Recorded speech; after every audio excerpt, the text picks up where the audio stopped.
at Cagayan de Oro. At syempre pa, napapakinggan din tayo worldwide sa pamamagitan ng ating official website, ang www.radiofilipino.com. Pati na rin sa ating Facebook page. I-search lamang ang Radyo Filipino at presto, agad nyo lang matutunghayan ng ating programa. I-like and share na yan. At para naman sa mga nagnanais na magbigay ng mensahe, maaari po kayong mag-text sa ating Globe at TM hotline sa 0927-930-2581. Again, that's 0927-930-2581. At sa ating namang smart and token text, maaari po kayong mag-text sa 0951-736-6533. Again, that's 0951-736-6533. Okay, kumusta kayong lahat? Lalong-lalo na ang ating mga kababayang online sellers. Oo nga pala, may paalala sa inyo ang Bureau of Internal Revenue, yung BIR. Sa lahat ng online sellers, pinalawig po ng BIR ang pagpaparehistro ng mga may business online ng hanggang September 30 raw. Kaya magparehistro na raw kayo para maiwasan ang penalty o pagmumulta. Yan. Sa mga kababayan naman nating nasa buhay quarantine pa rin dyan, makinig kayo. Alam nyo ba na may payo ang isang paring Katoliko sa publiko na sa halip na ituon ninyo ang inyong sarili sa social media at internet ay mas makabubuti raw na galiin nyo na lamang magbasa ng banal na Biblia.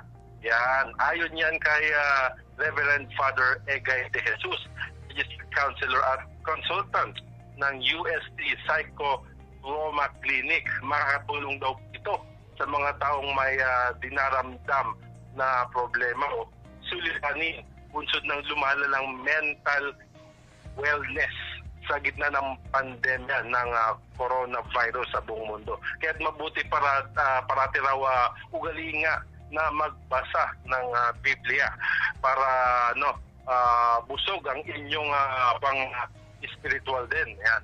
Samantala, lusot na sa ikalawang pagbasa sa Kamara ang panukalang magbigay o magbigay ng prangkisa ang subsidiary ng San Miguel Corporation para sa tinatayong paliparan sa Bulacan. Sa isinagawang Viva Voce voting, nakapasa second reading ang panukala na nagbibigay sa San Miguel Aero City Incorporated ng franchise para magtayo, mag-develop at mag-operate ng 2,500 hectares na New Manila International Airport. Alinsunod sa panukala, ililibre raw ang San Miguel Corporation sa pagbabayad ng direct at indirect taxes tulad ng income taxes, VAT, customs duties, business taxes, franchise taxes at iba pang charges sa pagtatayo at operasyon ng paliparan sa susunod na 10 taon. Yun.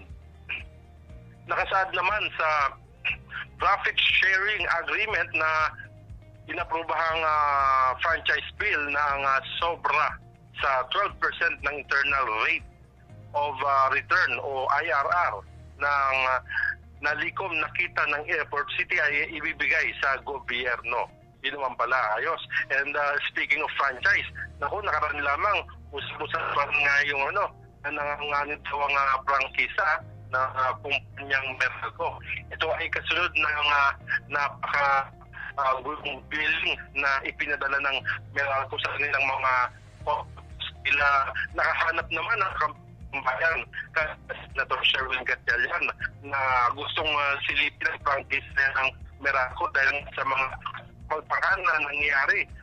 Halos lahat ng kanilang customers nagre-reklamo sa kanilang sky high na bayarin sa kuryente. Kaya mamaya susubukan nating tawagan si Senator Sherwin Gatchalian para malaman nga natin yung bagay na yan kung maring kung maaaring mangyari dyan, kung anong mangyari dyan sa prangkisa ng Meralco. At mamaya rin makakapiling din natin ang kalihim ng Department of Agrarian Reform na si Secretary Jan Castriciones patungkol naman sa ginagawa ng DAR na sa gitna ng pandemya at ay patuloy pa rin ang kanilang pamamahagi ng mga lupang pang-agraryo, yung mga CLOA o tinatawag na Certificate of Land Ownership Award para sa mga kababayan nating magbubukid. Yan. Mamaya tatalakayin din natin yan kung ano pa ba ang mga programang patuloy na pinalalakas ng DAR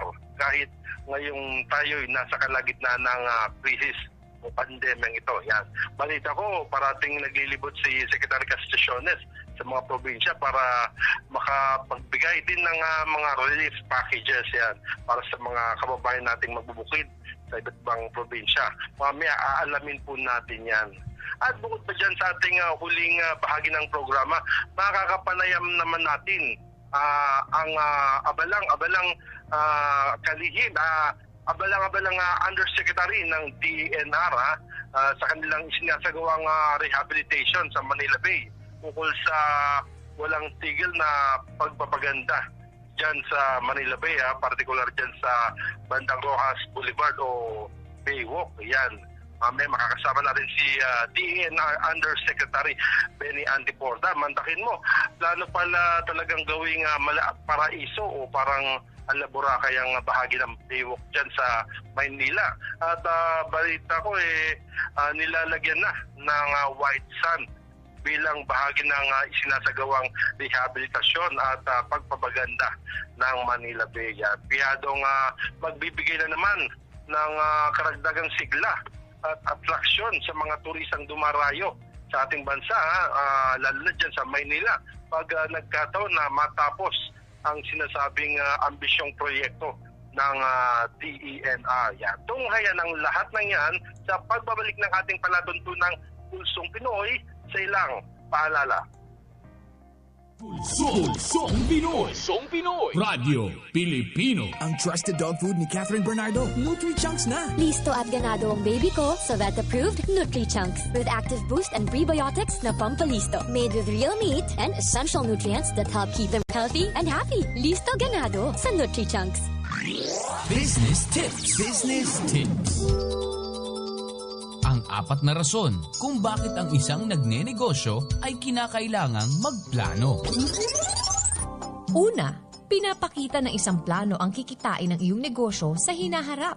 Pangalawa, pinapakita ng isang plano kung anong parte ng iyong negosyo ang pwedeng pagbutihin.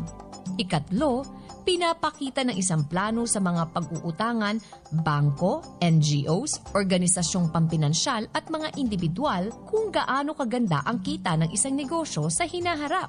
At ika-4, pinapakita ng isang plano kung magkano ang kikitain at gagastusin ng iyong maliit na negosyo.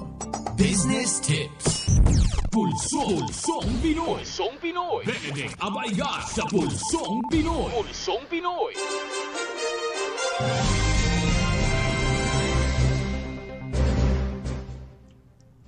Yes, at nagbabalik pa rin tayo sa ating palatuntunang Pulsong Pinoy dito sa Radyo Pilipino. Yan. Samantala, habang hinihintay natin si Senator Sherwin Gatchalian, batiin muna natin itong ilang nagpapabati si Ms. Hilda Vidal ng Negros Occidental sa Tagalassi, pati rin yung mga kababayan niya diyan sa bandang Campalanas, Negros Occidental, nag-text pati rin yung kanyang nanay na nasa Ozamis, binabati rin natin, at si Ms. Cecil Villarreal nag-message sa atin via messenger na kikinig din sa ating palatuntunan yan. Okay, mamaya tatalakayin nga natin yung usapin ng Meralco, yung kanilang ikangay prangkisa na mukhang nanganganib daw na bawin ng gobyerno. Yan, dahil nga sa mga ilang kaguluhan sa pagpapadala nila ng billing.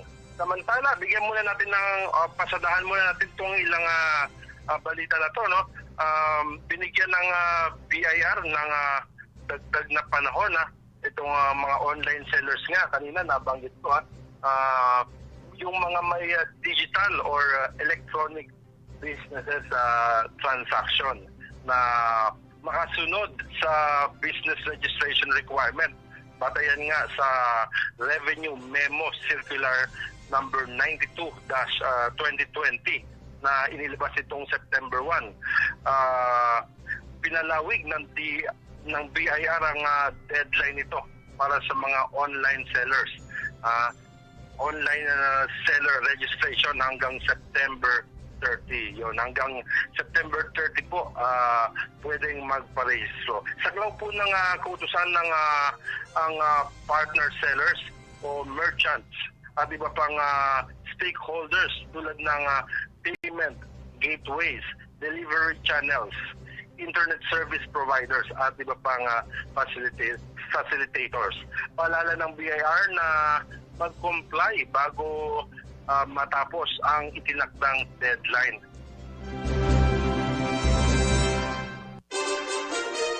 Yun. Okay. At nandiyan na ba sa ating linya si Senator Sherwin Gatchalian? Nakapasok na ba? Na po, andito na po. Okay, wala pa rin ano? Nandito na po. Nandiyan na ba si Senator? Opo. Magandang hapon, Senator Sherwin Magandang hapon po. Gatchalian. Magandang hapon. Ayun, maraming salamat po, Senator. Bumati muna kayo sa ating mga listeners, Senator. Go ahead po. Opo, magandang hapon po sa ating mga tagapakinig. Yun, Senator, alam ko napaka-busy mo. Nakaraan, putok na putok na nanganganib daw palang prangkisa nitong Meralco na hindi nila, yung oras na hindi nila sundin ang kautusan ng Energy Regulatory Commission o ERC na pagmultahin sila ng 19 million pesos dahil sa nangyaring kalituhan at bill shock sa kanilang mga customers. Ano pong masasabi niyo rito, Senator? Opo, ang Meralco ay binigyan po ng prangkisa ng Kongreso at Senado at itong prangkisa na ito ay kaakibat ng mga responsibilidad. At kung matatandaan natin, ang prangkisa po ay nanggagaling po sa taong bayan, sa pamamagitan po ng ating Kongreso at Senado. So ibig sabihin, pag ang taong bayan ay nagbigay po ng prangkisa, meron ho yan responsibilidad na dapat nilang gampanan at importante po na hindi nasisira ang tiwala ng taong bayan. Itong nangyari pong bill shock ay malaking kalituhan ho ang nangyari. At marami tayong mga kababayan na nawala yung tiwala, at nagduda kung tama po ba ang singil ng Meralco. Kaya sa ganitong punto, dahil nga nasira po ang tiwala ng taong bayan, ito po ay pwedeng maging dahilan kung na i-revoke o i-cancel yung kanilang prangkisa. Kaya ho, dapat natin paalalahanin sa mga ganitong kumpanya na ang prangkisa po ay kaakibat yan ay tiwala ng taong bayan na hindi ho pwedeng masira. Yun, maliwanag po yan. Senator, buti na lamang, Senator, at nagsalita kayo dyan dahil I'm sure at alam nyo na mga maraming customers talaga ng Meralco ang naghahanap nga ng kakampi sa bagay na yan. Mantakin nyo, nagpadala ng sulat ang Meralco pero marami sa ating mga kababayan hindi maintindihan ng kanilang paliwanag, masyado raw technical. Sa ibang nakakaintindi, parang ang ibig sabihin lang daw ng Meralco ay ipinadala nila sulat ay kailangan mo lang bayaran ng unti-unti ang ibinigay na bayarin na yan, Senator? Lahat naman tayo ay consumer at lahat tayo ay nagbabayad sa Meralco. At ang taong bayan, tayo, babayaran lang natin kung ano yung nakonsumo at babayaran din natin kung ano yung naintindihan natin. Pag bumibili ho tayo ng bagay sa palengke, sinisigurado natin na tama yung binibili natin. At kuno rin po sa Meralco, kung nakukuha ho natin yung electricity bill natin, gusto natin siguraduhin na tama yung singil nila. Pero kung ang pagsingil o yung electricity bill ay magulo, paano natin malalaman kung tama po ang babayaran ho natin? Kaya ho ang Meralco ay pinagmulta ng ERC dahil nga sa ganitong kalituhan na na nangyari sa ating mga consumers. Yun nga, Senator, actually, meron nga akong alam dyan, sa banda dyan sa Maynila, yung isang gusali dyan, napakalaki ng sinisingil na Meralco, 100,000 mahigit. Samantalang yung mga nakarangan ng mga buwan ay wala silang operation dahil nga quarantine. May mga lockdown. Doon sila nagulat na bakit sila magbabayad ng napakalaking halaga din, samantalang yung may mga tenant sila, wala rin pasok sa mga opisina. Kaya talaga naman nakakagulat, parang tinansya na lang ito ng Meralco, no, Senator? Tama ho. At kaya ho, napakahalaga na maintindihan ng ating kababayan kung ano yung binabayaran nila sa pamamagitan po ng maayos, malinaw at klarong mga electricity bills, yung billing na nakukuha natin. Kaya ho, responsibilidad ho yan ng Meralco, responsibilidad rin yan ng lahat po ng distributor sa buong bansa dahil sa ibang parte ng ating bansa, kooperatiba po at ibang distributor po o ibang utility ang nagsusupply ng kuryente nila. Pero Senator, sakali pong tuluyang bawiin, halimbawa lang ng gobyerno, ang prangkisa ng Meralco, may katiyakan naman po bang walang mangyayaring aberya na magaganap sa supply ng kuryente? Baka naman magkaroon ng malawakang blackout sa Metro Manila o ibang lugar na sinusuplayan ng Meralco, Senator? Sa ganitong punto, sisiguraduhin ng gobyerno na hindi po mapuputol ang kuryente, wala pong mawawalan ng trabaho, at ang papalitan lang po yung operator, yung may-ari at yung nag-ooperate, no? Dahil sila po ang may kagagawan kung bakit po nagkaroon ng ganitong kalituhan. Kaya mahalaga po, ulitin ko, mahalaga po talaga yung ginagampanan po ng kumpanya yung mga alinduntunin na nakasulat po sa prangkisa. At isa ho na nga dito ay tiwala ng taong bayan. Yun, mahalaga talaga yun, yung tiwala talaga. Senator, baka po meron po kayong panghuling message para sa ating mga kababayan na nakikinig, lalong-lalo na yung mga customers sa Meralco na baka kapag nagpaso na ang ibinigay na palugit nila, maputulan na ng kuryente. Go ahead po, Senator. Una-una, papasalamat po ako sa taong bayan dahil dito nga sa opisina ho namin, sa email, sa Facebook, marami ho kami nakukuhang reklamo at yun po yung ginamit namin, no, para mag-imbestiga at maipaalam sa ERC at sa Meralco yung hinaing ng taong bayan. At papasalamat po ako dahil binigyan ho kami ng impormasyon. At papasalamat po ako sa inyong impilan sa maganda nating interview ngayon. Ako, maraming salamat pong muli, Senator. At huwag kayong magsasawa, Senator.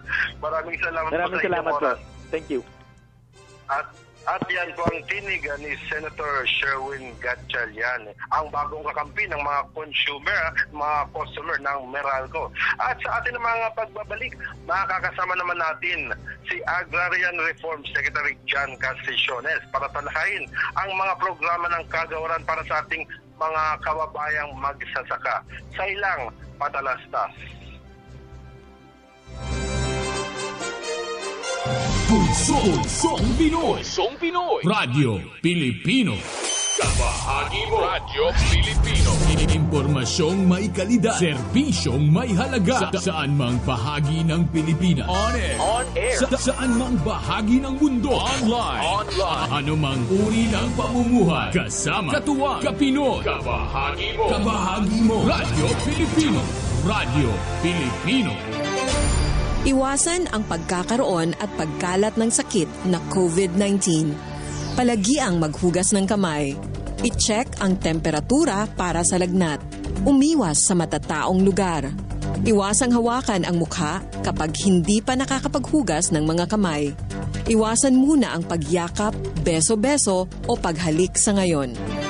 Maging maingat, maging ligtas. Basta't laging handa at sama-sama, kaya natin to. Hatid sa inyo ng PCOO, DOH, KBP at ng himpilang ito. Ang trusted dog food ni Catherine Bernardo, Nutri-Chunks na. Listo at ganado ang baby ko sa vet-approved Nutri-Chunks with active boost and prebiotics na pampalisto. Made with real meat and essential nutrients that help keep them healthy and happy. Listo ganado sa Nutri-Chunks. Pulsong Pinoy. Benedict Abaiga sa Pulsong Pinoy.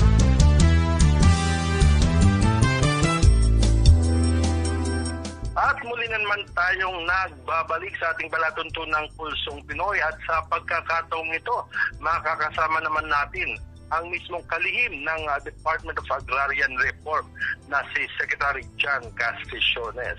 At mukhang nandiyan na yata sa ating linya si Secretary John Casticiones. Magandang hapon po, Secretary. Secretary, magandang hapon po. Magandang hapon, Benji, Ka-Benji. Yes, Sek. Welcome po sa ating programang Pulsong Pinoy. Bumatid muna kayo sa ating mga tagapakinig sa mga probinsya dyan. Binabati ko po lahat ang mga libo-libong tagapakinig po ng ating palatuntunan at syempre po ang mga magsasaka na ngayon po ay palagay ko ay nakaantabay at talagang nakikinig po sa mga maiinit na balita dito po sa inyong palatuntunan. Nako, Secretary, totoo ka dyan. Napakalakas natin sa mga probinsya, lalong-lalo dyan banda sa Mindanao, sa Jensan, sa Ozamis, pati na sa bandang Visayas, sa Bacolod, sa Cebu. Malakas tayo dyan. Anyway, Secretary John, kumusta po? Kumusta ang ating kagawaran? Nabalitaan ko kahit nasa kalagitnaan tayo ng pandemic, tuloy-tuloy pa rin ang pagsiservisyo ninyo sa ating kababayan sa mga probinsya. At kamakailan lamang na mahagi pala kayo ng CLOA, yung Certificate of Land Ownership Award sa mga magbubukid dyan sa North Cotabato. Tama po ba, Secretary? Tama ka, Benji. Sa katunayan, alam niyo po yung Arakan Valley dyan sa North Cotabato. Ang ipinamigay po namin lupa dyan ay 4,463 hectares sa 3,035 na mga magsasaka. At alam niyo naman po yung Arakan, kilala po yan dahil nga po medyo may influensya po ang kaliwa dyan.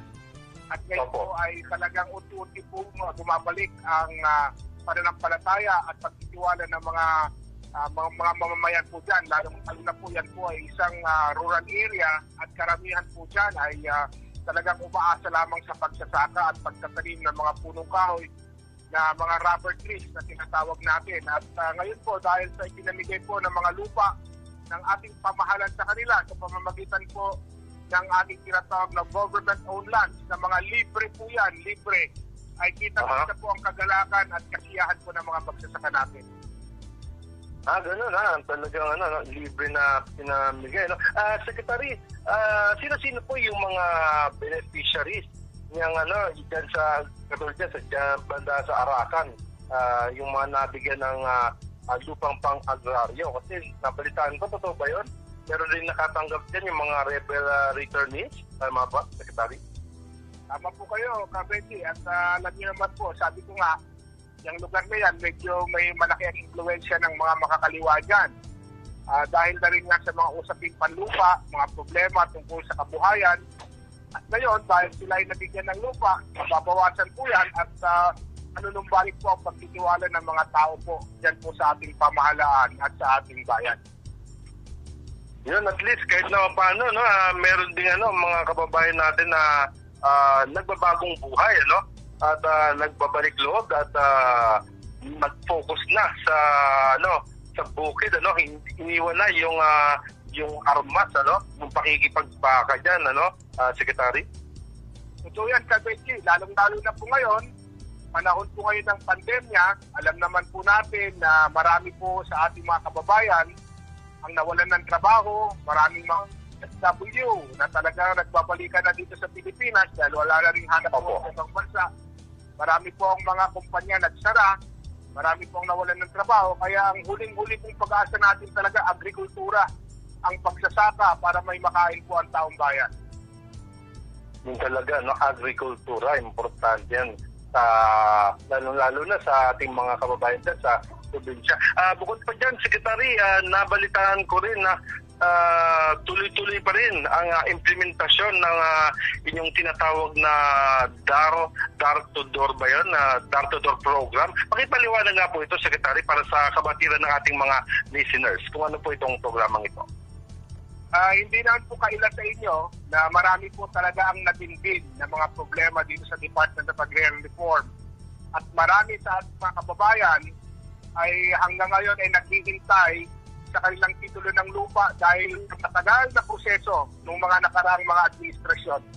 Ngayon po, ang ginagawa po namin, nagbabahay-bahay po kami. Pumupunta po kami mismo doon sa kanilang mga farms, yung mga lupain nila. Doon po sa bukid. Pupunta po kami sa bukid, sa mga bahay-bahay lang. Kumakatok po kami at inaabot po namin sa kanila ang titulo ng lupa at nagugulat po sila. Kapag nakita yan ka, Benji, yung mga magsasaka natin, iiyak sila sa tuwa. Dahil yung hintay na mga 50 years to po. Walang titulo ng lupa at ngayon po ay mismo ang pamahalaan ang lumalapit sa kanila para iabot ang titulo ng lupa sa ating mga magsasaka. At mukhang Secretary, first time lang yata ito nangyari, no, na mismong ang DAR ang siyang nagtutungo sa kanilang mismong tahanan para iabot yung mismong papel na yan na matagal na nilang inaasama, no, Secretary? Totoo po yan, Benji. Sa katunayan, ako po mismo personal ang pumupunta. At ako po ay lumipot. Opo, ako po mismo ang nag-aabot sa kanila at iba't ibang lugar po. Nakapunta na po kami hanggang sa Nueva Vizcaya, Nueva Ecija, Tarlac, sa Pangasinan, yan po sa Libmanan, sa Camarines Sur, sa Occidental Mindoro, sa Morong, Bataan. Umabot na rin po kami ng North Cotabato. At yung mga lugar po na pwede pa po kayong pumasok dahil nga po dito sa quarantine natin ngayon na problema. Pero pag nakapasok po kasi talagang personal po namin inaabot sa kanila ang kanilang titulo para maramdaman nila na ang pamahalaan po ay nagmamahal po sa mga magsasaka natin. Yes, Secretary. At yan naman talaga ang nais talaga ni Pangulong Rodrigo Duterte na may pamahagi na yung dapat na lupain para sa ating mga kababayang magsasaka, no, Secretary? Tama po kayo, Benji. At mararamdaman niyo po yung saya ng ating po mga magsasaka dahil para po silang nakahulagpos at nabigyan ng kalayaan sa kanila na po na kanila pong kinalalagyan dahil nga po sa paghihirap nila sa lupain nila na ngayon ay masasabi nila natin kanila dahil nga po may titulo na po ng lupa. At alam po namin, malaki-laki pa po ang dapat namin gampanan.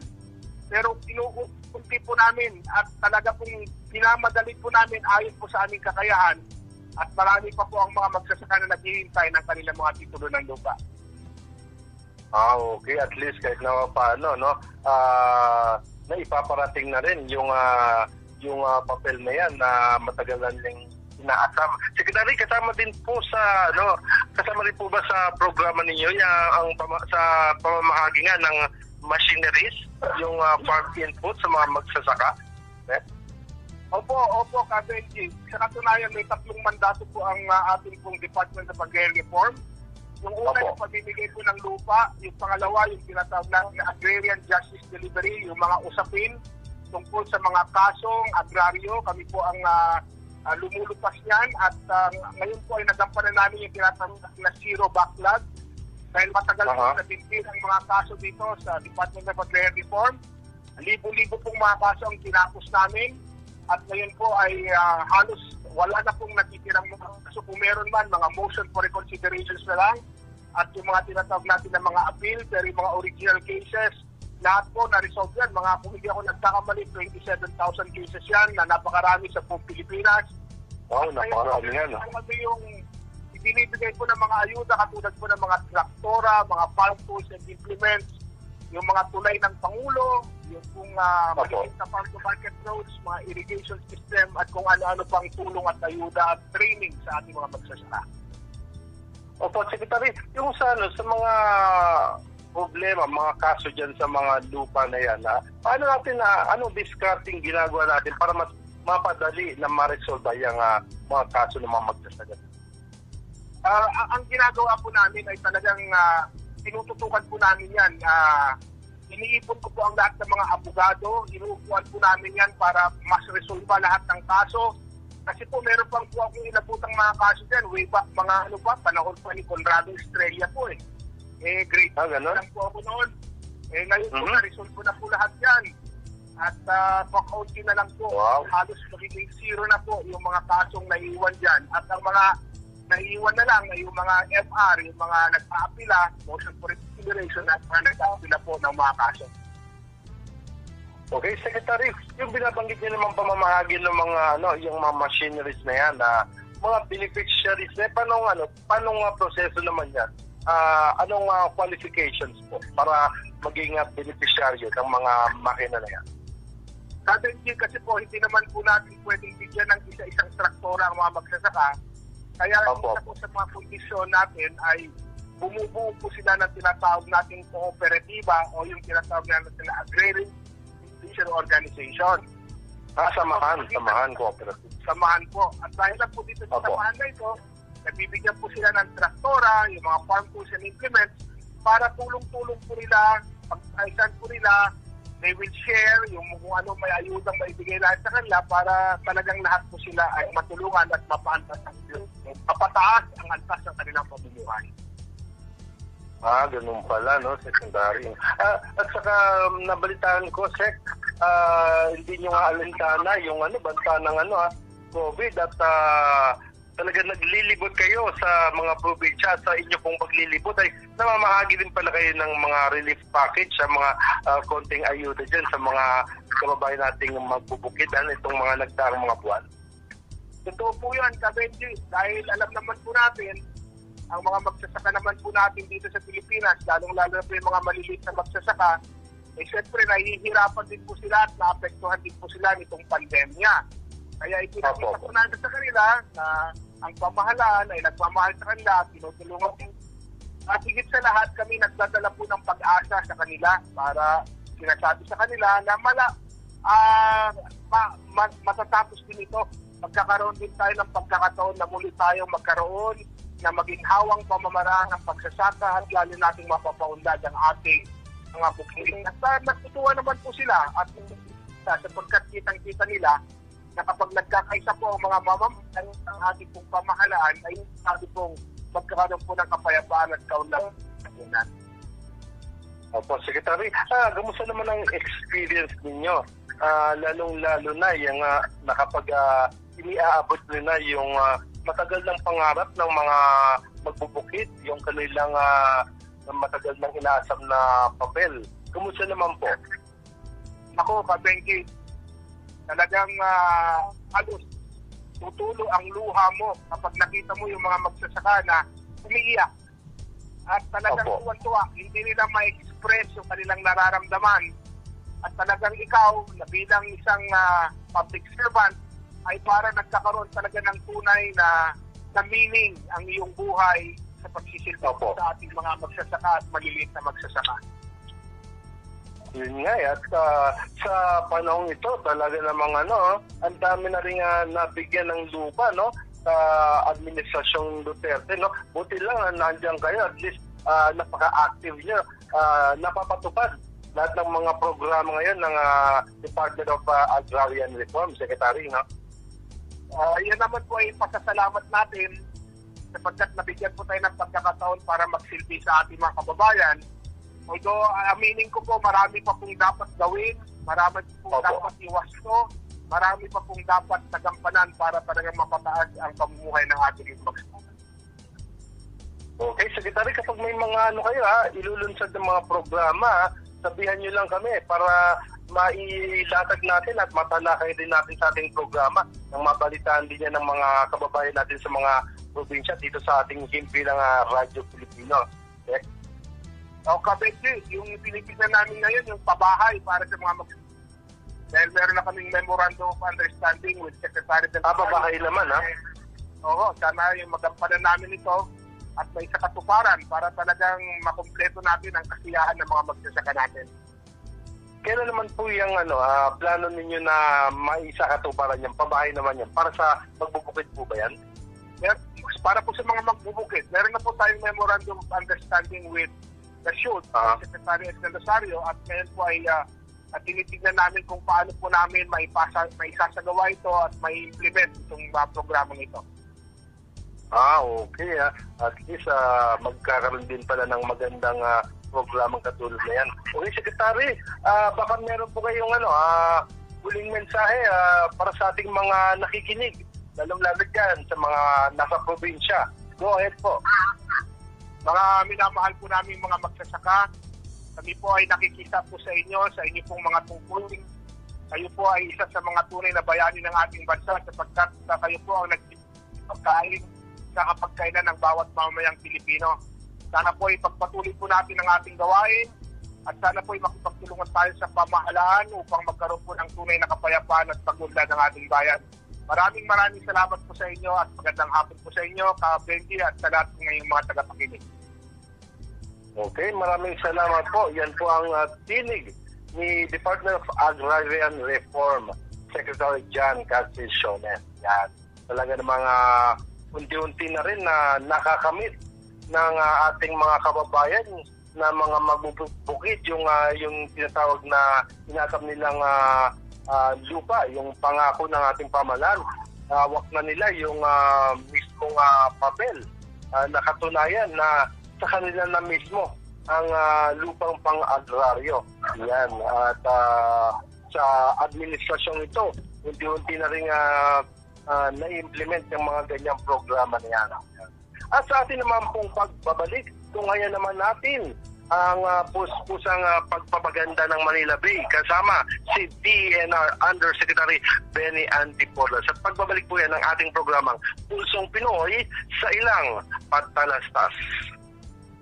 Pulsong Pinoy. Pulsong Pinoy. Radio Pilipino. Ang trusted dog food ni Catherine Bernardo, Nutri-Chunks na. Listo at ganado ang baby ko sa vet-approved Nutri-Chunks with active boost and prebiotics na pampalisto. Made with real meat and essential nutrients that help keep them healthy and happy. Listo ganado sa Nutri-Chunks. The coronavirus disease is a new sickness that is highly contagious and should not be taken lightly. To combat the threat of COVID-19, it's always best to be prepared.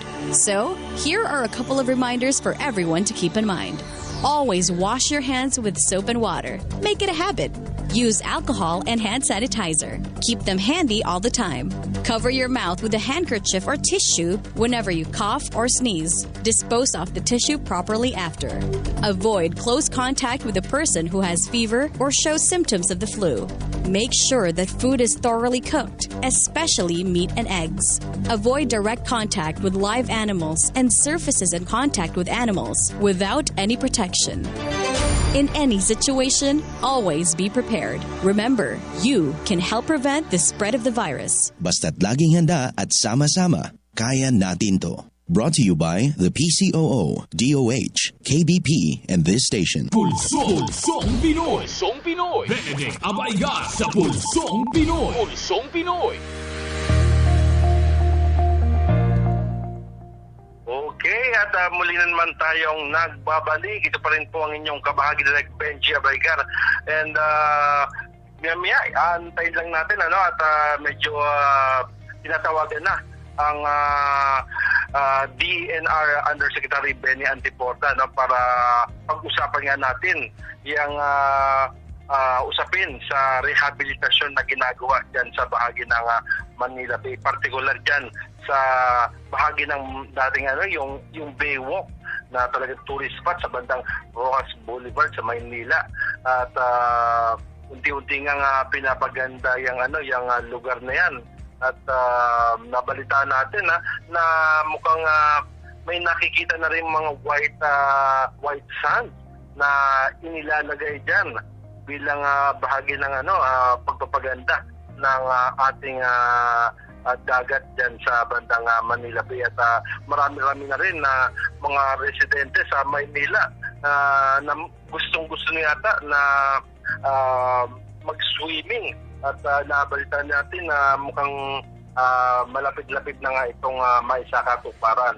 At unti-unti nga isinasaayos yan. At nagkaroon nga ng pagbisita recently dyan si DENR Secretary Roy Simato para alamin yung mga isinasagawang pagsasaayos dyan sa kahabaan dyan ng Baywalk na yan. Okay, at o nga pala, may paalala ang isang medical expert pala patungkol sa sobrang paggamit ng mga gadgets ng inyong mga anak.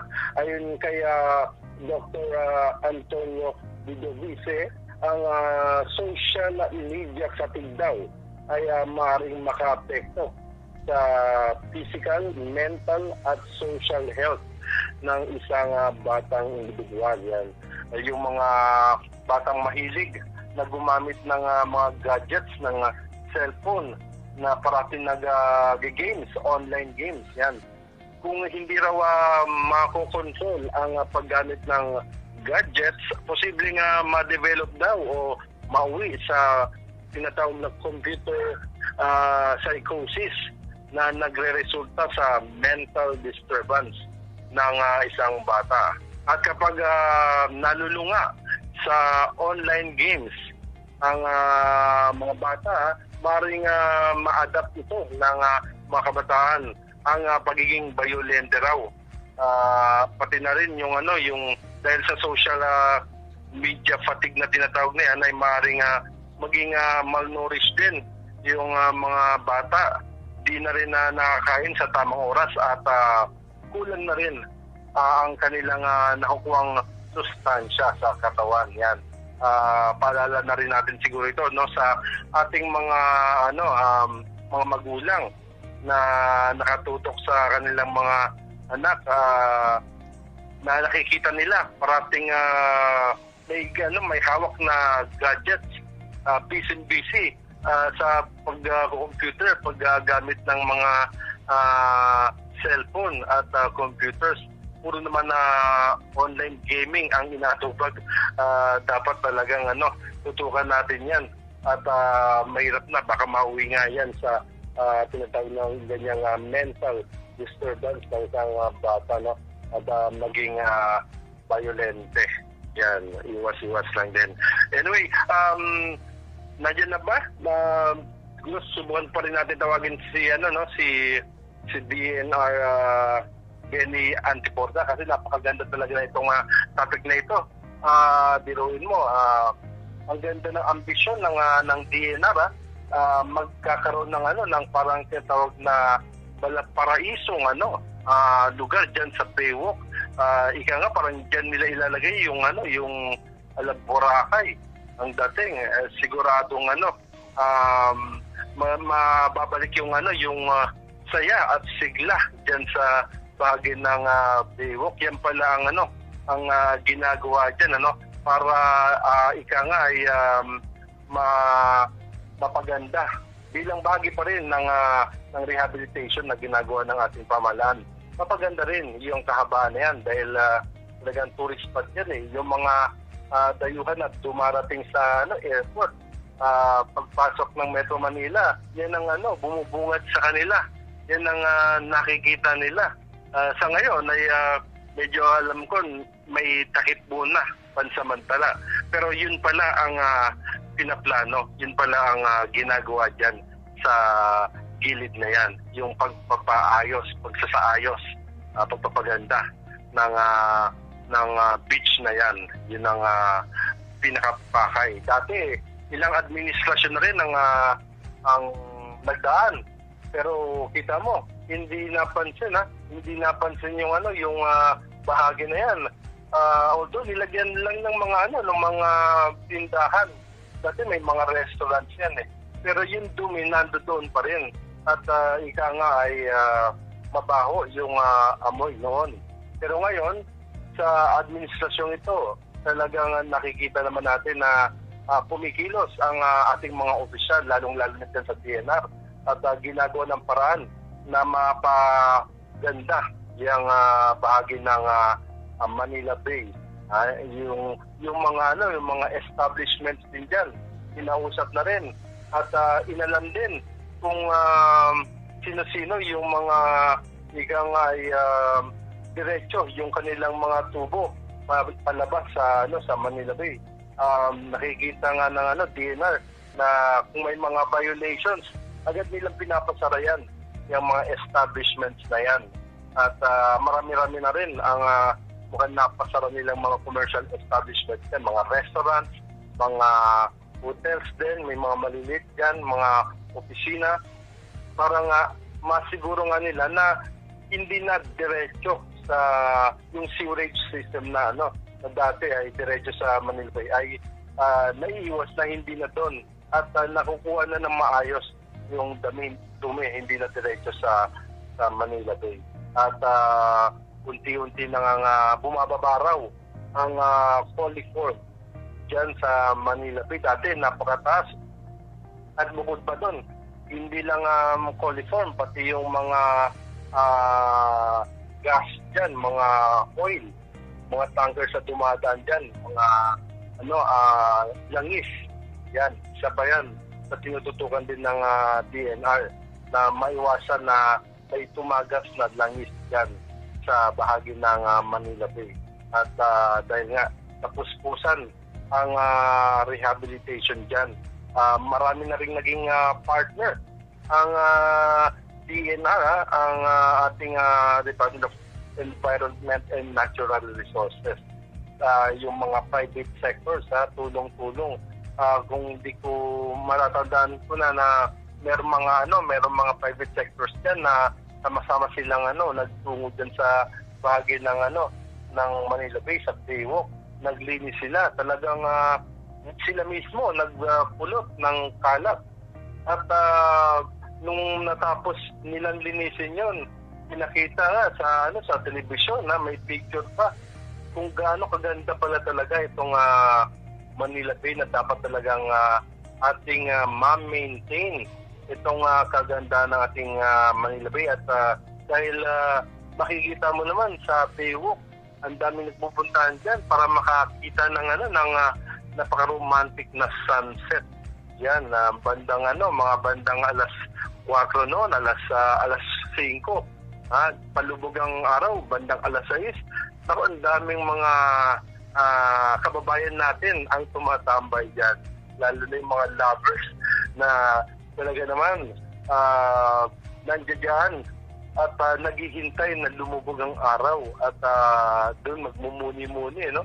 At habang nandoon noon yung mga restaurants, pagdating dyan pagdating ng gabi, masaya na rin dyan. May mga nagtutugtugan. Siguro meron ding plano rin na ang DNR na maibalik din yung pagbuhay nga dyan sa Baywalk dahil talaga naman napakagandang lugar din yan.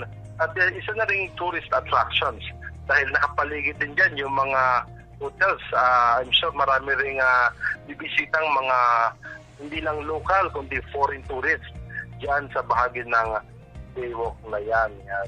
At yun nga, susubukan pa rin natin tawagan nga ang ating Undersecretary ng Department of Environment and Natural Resources.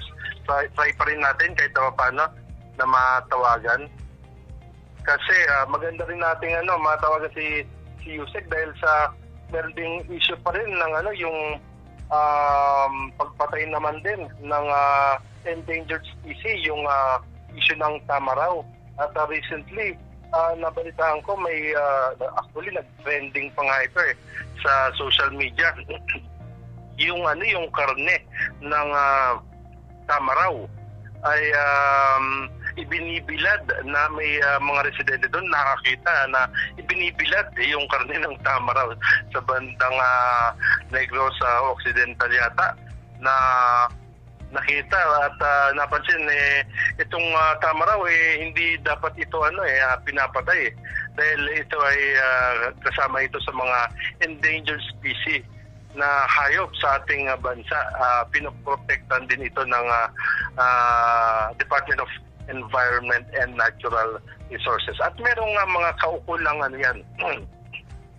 Meron din po yung mga kaukulang parusa oras na mahuli kayo dyan sa pagkakatay ng mga tamaraw na yan. Yan. Dahil nga sa endangered species na yan. At balita ko ay may 3 poachers ang involved dyan sa probinsya nila sa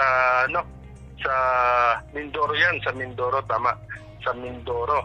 At yung nakaraan ay tumakas yung 3 na poachers.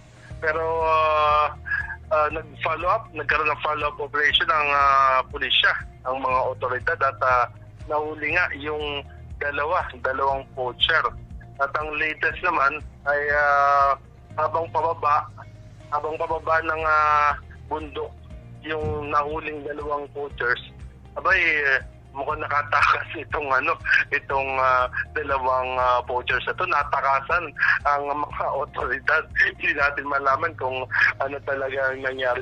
Pero natakasan pa sila. At ang nakuha na lamang sa mga vouchers ay yung shotgun at yung ebidensya nga ng mga karne ngayon. Yun, kaya siguro paalala na rin natin sa ating mga kababayan sa mga probinsya dyan, yung pagkakatay nga ng tama raw ay migpit po yang ipinagbabawal ng ating ahensya ng DNR, ng ating gobyerno, no? Dahil nga sa endangered species na po ito. Yun. Okay, at sinusubukan pa rin ba natin tawagan si Yusek Denian Titorda para malaman nga natin kung ano na po ang status ng sinasagawang. Yes, Yusek, magandang hapon po. Maraming salamat sa inyong time. Bumati muna kayo sa ating mga listeners, Yusek. Yes, magandang hapon po sa ating lahat. Makakaligtasang araw po. And we have a very good day. Although nasa pandemic tayo, we can surpass this. Director Benedict Abaygar will definitely give you a good smile this day, giving you information. Tama ba, Direct Benedict? Naku, maraming salamat. Correct ka dyan, Yusek. May tama ka. Yusek, kanina nga, binabanggit ko, yung nga, papag-usapan natin itong yung pinapaganda nating rehabilitation dyan sa Manila Bay. At marami na nakapansin, meron nang nakikitang white sand, at kailan ba natin target nitong itong pagbubukas, itong beach ala Boracay dyan sa Baywalk? Yeah, actually, sa 19, itong September 19, magkakaroon ng principal's visitation and inspection dito, no? Darating dyan yung iibitahan natin yung mga secretaries na mga involved dyan yung sa agency, which is si Secretary Enanyo, Secretary Romulo Puyat, Secretary Martiar, Secretary Danny Lim. Lahat po sila iimbitahan po dyan at pupunta po sila dyan para po makita nila. Ito phase 1 ng Manila Baywalk project natin, no? Ito yung phase 1. Ito yung beach nourishment wherein makikita ng taong bayan na pwede palang ilapit yung white beach sa kanila. So po, marami pong na-deprive na makita man lang ang ating pong Boracay, ang El Nido, ang Bohol, pero dito po inilalapit po natin sa kanila. Kung kaya ito po ay isang malaking impact din para sa ating mga kababayan na maramdaman naman nila na alam nyo na kahit na hindi kami mayaman o hindi kami yung pinagpala, maaari pala namin makita yung ganitong white sand.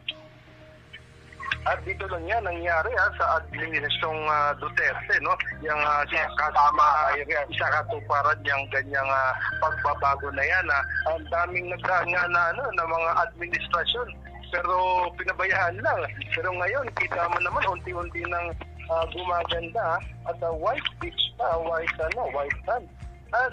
Yusek, saan po galing yung white sand na yan? Well, actually, these are not white sand, no? These are dolomite boulders, no? Yung malalaking adobe ito na dolomite, no? Na kinrush siya to become white sand, no? Nung na-crush siya, naging white sand siya, bago siya dinala sa Manila Bay, no? Pero, ito'y, anong tawag natin dito? Ito'y ibinyahe from Cebu to Manila. Okay? Okay. Meron palang makina na gumagawa para maging yes, yung crusher. May crusher para dyan sa dolomite boulders na tinatawag. Kasi yung coastal, ano ba tawag natin dito? Yung coastal na white sand, bawal po yan. Bawal pong transport yan dahil sinasakot po ng batas yun na bawal po yan. At yun ang malinaw doon na walang mga paglabag na ginawa. Tayo, ang DNR, walang mga kinuhang white sand somewhere kung saan island at dinala dyan, walang ganon. At walang ganon. Bawal yun. At Yusek, gaano po ba kalawak itong kalaki itong magiging sakop ng pagtatambak ng white sand dyan sa bahagi ng Baywalk, Yusek? Mahigit kumulang 1 hektarya ng kaktukan. Kung kaya tasakan natin na magiging malawak yung beach area na yan. Opo. Gano'n, malaki-laki rin, ha? At yes. Kontrolado na ba natin ang mga sewerage system na nasa paligid lang dyan ng Manila Bay na dating nagtatapon ng mga dumi sa karagatan na may mga business establishments pa rin na naipasara tayo? Hanggang ngayon, meron po ba? Oo, kontrolado siya dahil meron tayong sewerage treatment plant na itinayo. Dito naman sa may tapat ng tapat ng Manila, Ayala. Okay. At may nag-text dito, Yusek, tinatanong, nag-start na kayong maglagay ng white sand sa Manila Bay. Paano po ang coordination daw ninyo sa Manila LGU para ma-preserve yung plano ng Mala Boracay sa Manila Bay? Well, very close ang cooperation, very close ang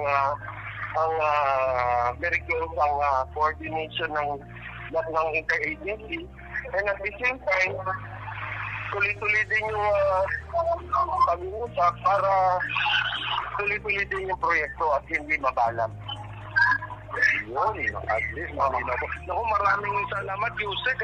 Baka meron ka pa yan, sa ating mga kababayan, lalong-lalo na sa mga nag-aabang dyan sa Manila. Well, isa na ho, konting tiis na lang po, mararating na rin natin yung ating balak na maging swimmable ulit itong Manila Bay na po. Pero as of now, hindi pa po pwede kahit na may white sand lang. Pero please bear with us and we are on target. And parating na po tayo doon sa ating inakasap na bagong Manila Bay. Maraming salamat at ngayon pala, congratulations Yusek Benny Antipoda sa inyong patuloy na pagpupursige sa mapaganda at maisayos yung Manila Bay na yan. Maraming salamat po sa inyong oras. Yes, at yan po ang tinig ni DNR Undersecretary Benny Antipoda. Patungkol nga po dyan sa rehabilitasyon ng Manila Bay. At muli na naman tayong nagtapos sa ating isang oras na talakayan. Pasalamatan muna natin ang ating mga listeners at technical staff sa pangungunian ni Sir Ryan Pastores. Kasama sina Jonathan Rowe, Francisco de la Rosa, Glenn Loterte at Engineer Dave Galapon. Ito pong muli ang inyong lingkod at kabahagi mo, Direk Benji Abaygar, na parating nagpapaalala. Stay safe, stay healthy, and stay strong. Just think positive. Huwag kang aayaw dahil ang umayaw ay hindi nagwawagi at ang nagwawagi ay hindi umaayaw. Magsama-sama po tayong muli bukas, same time, alas 3 hanggang alas 4 ng hapon. Dito lamang sa ating programang Pulsong Pinoy sa Radyo Pilipino. Maraming salamat at mabuhay ang Pilipinas. Inyong natunghayan ang Pulsong Pinoy kasama si Benedict Abaygar. Hanggang sa muli mula sa kabahagi mo, Radyo Pilipino.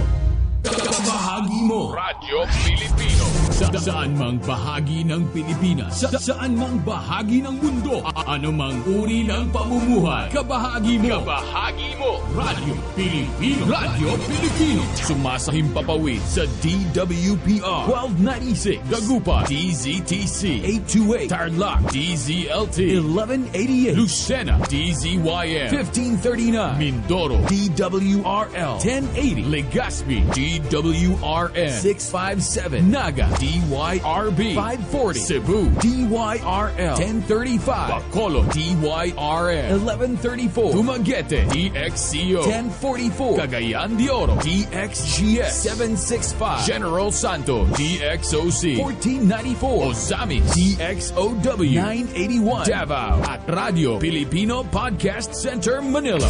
Ito ang kabahagi mo, Radio Pilipino. Napapakinggan on air, and online sa buong mundo sa pamamagitan ng www.radiopilipino.com.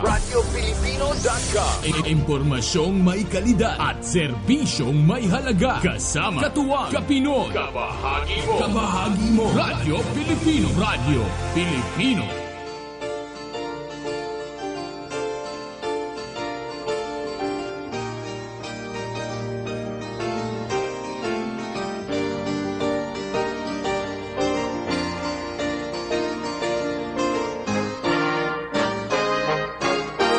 Spring was never waiting for us, girl. It ran one step ahead as we followed in the dance.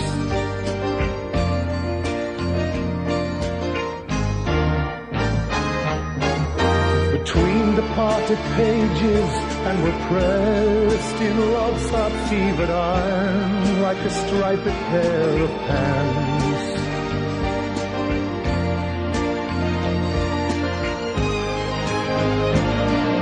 MacArthur's Park is melting in the dark, all the sweet green icing flowing down. Someone left the cake out in the rain. I don't think that I can take it, 'cause it took so long to bake it, and I'll never have that recipe again. Oh no.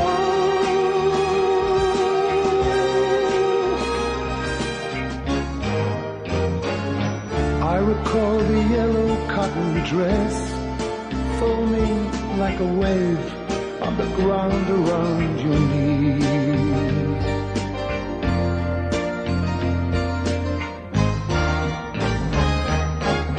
The birds like tender babies in your hands, and the old men playing checkers by the trees.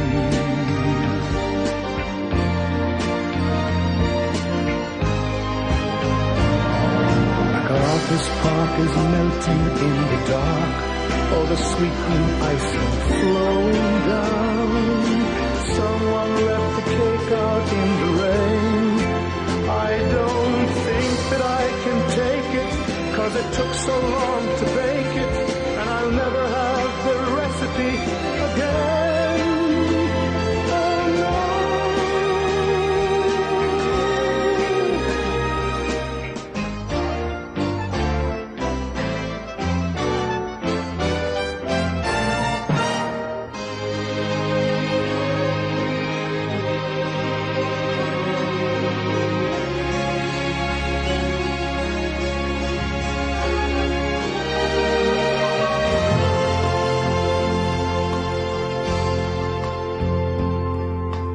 There will be another song for me, for I will sing it. There will be another dream for me, someone will bring it. I will drink the wine while it is warm, and never let you catch me looking at the sun. And after all the loves of my life, after all the loves of my life, you'll still